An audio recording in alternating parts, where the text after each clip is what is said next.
Close to Home, a personal look at the opioid epidemic in Iowa. I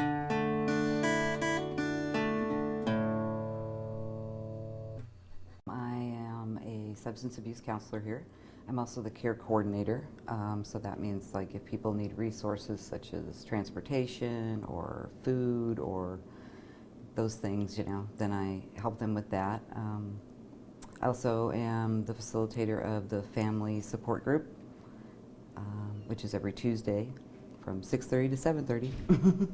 There was a lot of research that indicated that if family members, concerned persons are involved, then the outcomes for the person with substance use are better. Plus, in my own personal experience, the more family is involved, the better the outcomes. I just think it's highly important because it's not just the person with the substance use that has a problem. It's a family disease. It's a societal disease. And so it's important that everybody gets involved with it. Well, the family group is every Tuesday. It's here at UCS, which is 4908 Franklin Avenue here in Des Moines. So like I said, it's Tuesday nights from 6:30 to 7:30 p.m. We run on basically like a 4-week kind of curriculum or agenda. The first week we'll talk about alcohol, the physical aspects, the emotional, that kind of stuff. The second week we talk about methamphetamine and other stimulants, and then the third week we talk about opiates, painkillers, that kind of stuff. There's also I'll show people how to use the nasal spray, the Narcan. And then the fourth week we talk about like marijuana, other club drugs, things like that. But we don't just talk about the drug. We will talk about support groups for family members like Al-Anon, Nar-Anon, Celebrate Recovery. Of course, our family group is a big support. We talk about what the loved ones want to talk about. If they just want to talk about how do I set boundaries, how do I, find support for myself, then we'll talk about that. I think the biggest misunderstanding is that they can just stop. Some people can. They can just say, okay, this is enough and I don't want to do this anymore. But for most people with addiction, the brain changes chemically. And so they want to stop, but they have a craving or they go through withdrawal physically.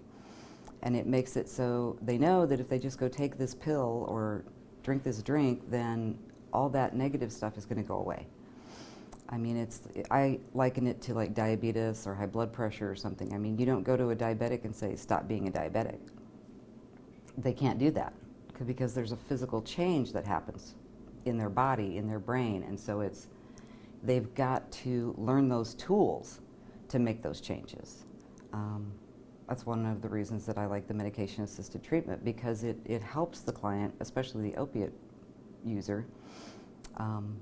They can focus on other things in their life because they don't have cravings anymore. They don't have withdrawal anymore.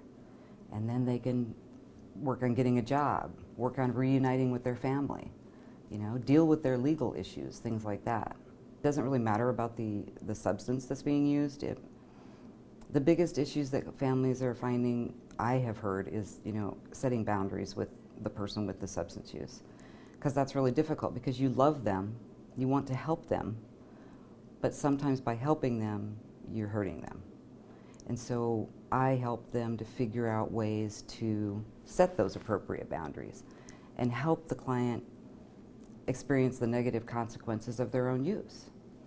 Because sometimes while we're trying to help them, we prolong their addiction and make it worse instead of actually getting them to the point where they might stop. A lot of times it's transportation, because if they have legal issues, maybe they don't have a license.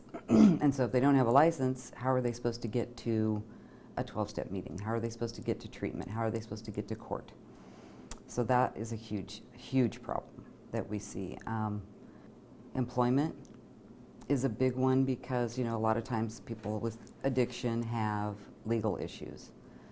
And if they've, drug charges or, driving while intoxicated, if they're trying to find employment, it's a barrier that is put in place that makes it more difficult for them to obtain employment.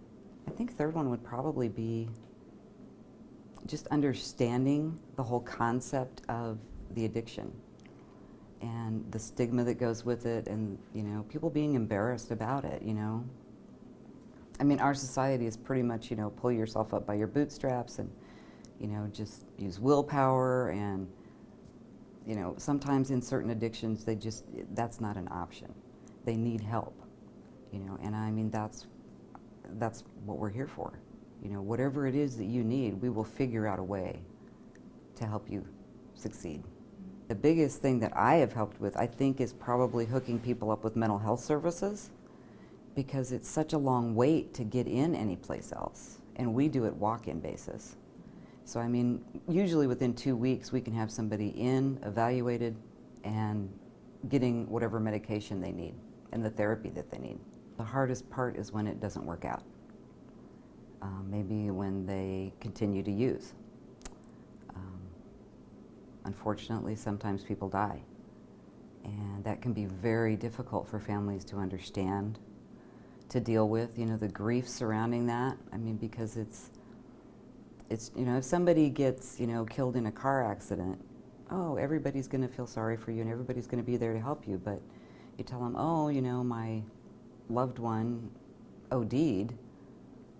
People don't. They're like, what do I do with that? It's kind of similar to when someone commits suicide. We don't know what to do about that. So I think that's probably the hardest part, is when they die. I just think it's really important for us to get this message out, to get rid of that stigma, because people think that it's a moral choice to continue to use, and it's not. It is a disease of the brain, and we have to treat it like a disease, just like we treat diabetes or heart disease or high blood pressure or anything else. I mean, we don't judge people for being diabetic, so I don't understand why we judge people for having a substance use disorder. It just seems it's immoral to do that for me.